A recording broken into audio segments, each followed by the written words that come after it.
2007년 니카라과의 한 전시장. 갤러리 구석에 묶인 유기견 한 마리. 목줄로 인해 채 닿을 수 없는 위치에 물과 먹이가 있고 사료 위엔 작가의 메시지가 적혀 있었습니다. 작품. 관객들은 이 작품에 크게 반발했습니다. 하지만 작가 기에르모 베르가스는 이것이 사회 문제를 담은 작품이라 말했죠. 거리에서 굶어 죽어가는 불황자들에게 관심 없는 사람들이 전시장의 개를 보고 동정을 던지는 위선을 짚고 싶었다. 전시가 끝나고 작가는 개가 결국 죽었다고 발표합니다. 그리고 이 작품을 굶어 죽은 개라 명명했죠. 논란의 중심에 선 베르가스. 다음에 같은 작품을 선보입니다. 하지만 이번에는 개 옆에 놓인 팻말 하나. 돕고 싶은 사람은 자유롭게 데려가세요. 그러자 관객들은 앞다퉈 묶여있는 개를 데려가기 시작합니다. 해당 전시에서 총 10마리의 유기견이 새로운 주인을 찾아갔죠. 관람객들의 구출로 결국 굶어 죽은 개는 완성되지 못했습니다. 이제부터 일어날 사건을 기대하라. 매스컴을 타고 전시회가 유명해질 무렵 베르가스는 의미심장한 말을 남기고 돌연 전시회를 그만둡니다. 사람들은 의아해했지만 시간이 지나자 곧 베르가스의 기행을 잊기 시작했죠. 하지만 몇 달 후 각지의 공원에 등장한 팻말. 돕고 싶은 사람은 자유롭게 데려가세요. 그리고 그 팻말 옆에는 전시장에 있던 개들이 있었죠. 전시회 당시 분위기를 타서 개를 데려간 사람들. 개를 기르는데 실증이 나자 베르가스의 방법대로 똑같이 개를 내놓은 것. 이렇게 굶어 죽은 개는 관객들의 손으로 완성됐습니다.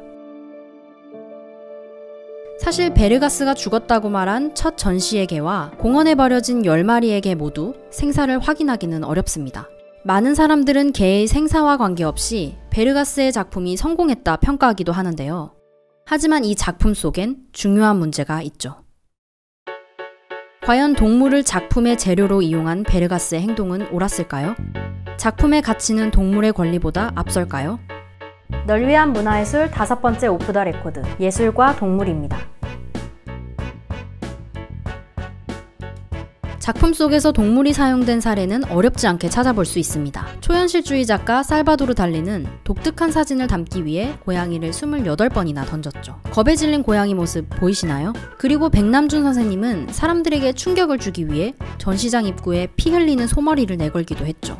이 밖에도 동물을 박제하거나 활용하는 작품들은 어렵지 않게 만나볼 수 있어요. 때문에 동물의 권리와 창작의 자유를 놓고 첨예한 대립이 있어왔죠. 일례로 델보의 작가는 살아있는 돼지에게 문신을 했는데요. 이 중 인어공주 문신을 한 돼지 가죽은 유명 브랜드 샤넬에 팔려 2개의 가방으로 재탄생했죠. 이에 대해 한 동물보호단체는 명백한 동물학대 행위라 비난했어요. 반대로 몇몇 미술 애호가들은 예술가의 자유를 지켜야 한다며 동물권 단체에 맞서기도 했죠. 더불어 작품을 통해 동물권을 비롯한 해당 이슈에 사람들의 관심을 더 많이 집중시킬 수 있기 때문에 작품을 허용해야 한다고도 주장했죠.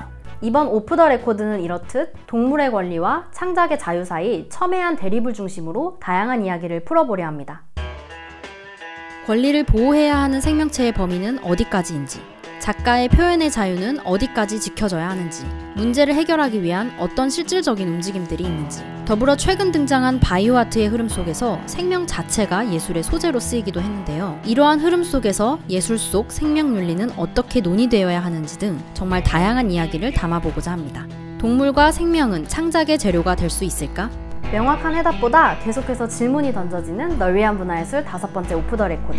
예술과 동물에 대한 여러분들의 생각은 어떠신가요? 여러분의 다양한 고민을 같이 모여서 이야기 나눠요. 자세한 사항은 아래 링크를 확인해주세요. 문화예술 매니아들을 위한 놀이터 널 위한 문화예술이었습니다.